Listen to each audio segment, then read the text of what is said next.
Think about your favorite treats. Those vibrant candies, those colorful cereals, those bright pink yogurts. Ever wonder how they get their eye-catching hues? Often, the answer lies in a little something called red dye 40. It's more common than you might think, lurking in everything from fruit snacks to salad dressings.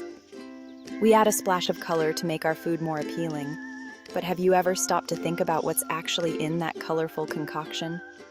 Now, I'm all for a bit of fun in the kitchen, but when it comes to what we put in our bodies, I believe in keeping things as natural as possible.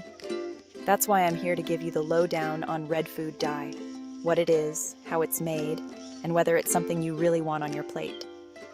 Let's peel back the label and uncover the truth about this common food additive. The history of food dye dates back to ancient civilizations, where natural sources like beet juice and pomegranate were used to add color to food. However, in the 20th century, synthetic dyes became popular due to their vibrant colors and cost-effectiveness. Red dye 40, in particular, has been a staple in the food industry. But what exactly is in these synthetic dyes? Many are derived from petroleum and contain compounds that have raised health concerns over the years. Fortunately, there are natural alternatives.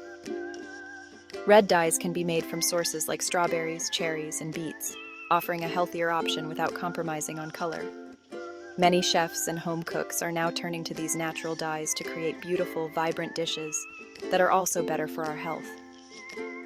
When shopping, it's important to read labels carefully.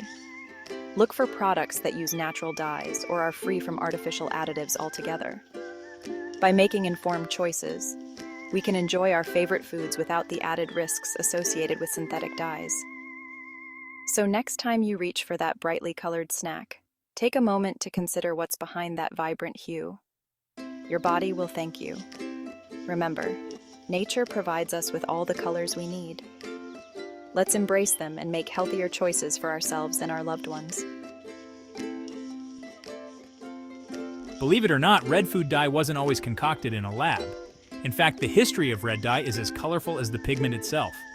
One of the most common sources of red dye, carminic acid, comes from crushed up beetles. This might sound surprising, but it's a practice that dates back to ancient civilizations. Yep, you read that right. Insects.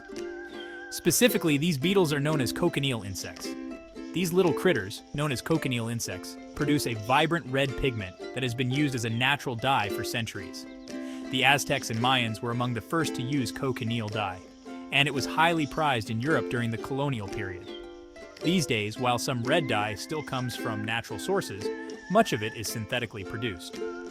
The shift to synthetic dyes began in the 19th century with the advent of chemical engineering. This involves a series of chemical reactions in a laboratory setting.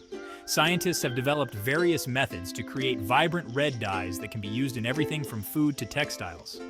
Don't let the word synthetic scare you, it simply means it's made in a lab. Synthetic dyes are often more stable and consistent in color than their natural counterparts. But it does beg the question, are these lab-created dyes as harmless as their natural counterparts? While synthetic dyes are rigorously tested for safety, some consumers prefer natural dyes due to concerns about potential health effects. The debate continues, but one thing is clear. The quest for the perfect red dye is a fascinating blend of science and history.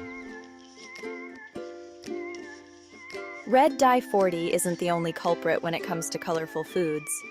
There's a whole spectrum of food dyes out there, each with its own unique number and chemical makeup. You've got yellow 5, blue 1, green 3, the list goes on. These dyes are often found in similar products. Think candies, cereals, and those oh-so-tempting frosted treats.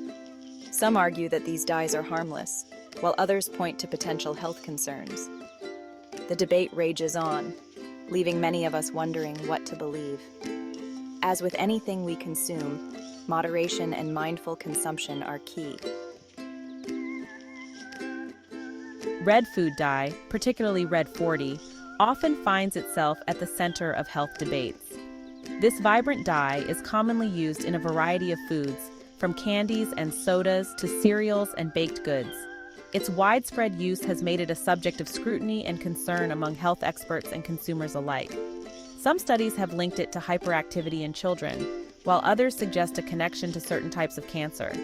These studies have sparked a lot of discussions and debates, leading many parents to question whether they should allow their children to consume products containing Red 40. The potential risks associated with this dye have made it a hot topic in the realm of food safety. It's important to note that many of these studies have been conducted on animals, and more research is needed to determine the effects on humans. Animal studies can provide valuable insights, but they don't always translate directly to human health outcomes. This gap in research leaves many questions unanswered and underscores the need for more comprehensive studies. However, the mere possibility of negative health outcomes is enough to give anyone pause. The idea that something as seemingly harmless as a food dye could have serious health implications is unsettling. This uncertainty can lead to anxiety and caution among consumers who may choose to avoid products with Red 40 altogether. As consumers, we have a right to know what's in our food and to make informed choices about what we feed ourselves and our families. Transparency from food manufacturers is crucial in helping us make these decisions. By staying informed and vigilant, we can better navigate the complexities of food additives and their potential impacts on our health. Ultimately, knowledge empowers us to make choices that align with our values and health goals. One of the most common concerns surrounding red food dye is its potential link to attention deficit hyperactivity disorder, or ADHD, in children. While research is inconclusive, some studies have shown a correlation between red dye consumption and increased hyperactivity in certain children. This is a complex issue with many contributing factors beyond diet alone. Genetics, environmental factors, and parenting styles all play a role. However, it's worth considering whether eliminating artificial food dyes from a child's diet could have a positive impact on behavior. Red dye and digestive issues. Another concern with red food dye is its potential to trigger digestive issues in some individuals. While not everyone experiences adverse reactions, some people report experiencing symptoms like bloating, gas, and diarrhea after consuming foods containing red dye.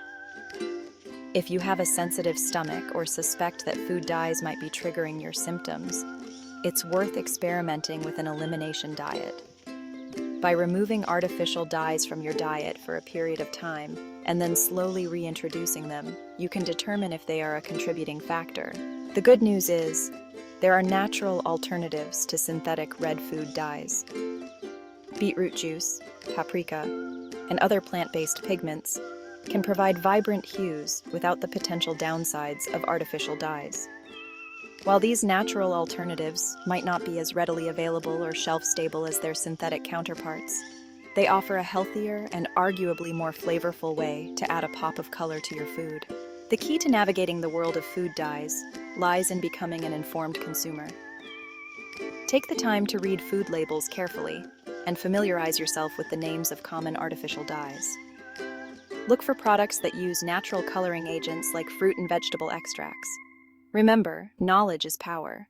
By being aware of what's in our food, we can make conscious choices that align with our health goals. The talk surrounding red food dye is just one piece of a much larger puzzle.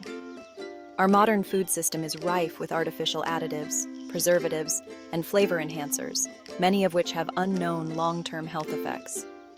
While it's impossible to avoid all processed foods, it's essential to be mindful of what we consume.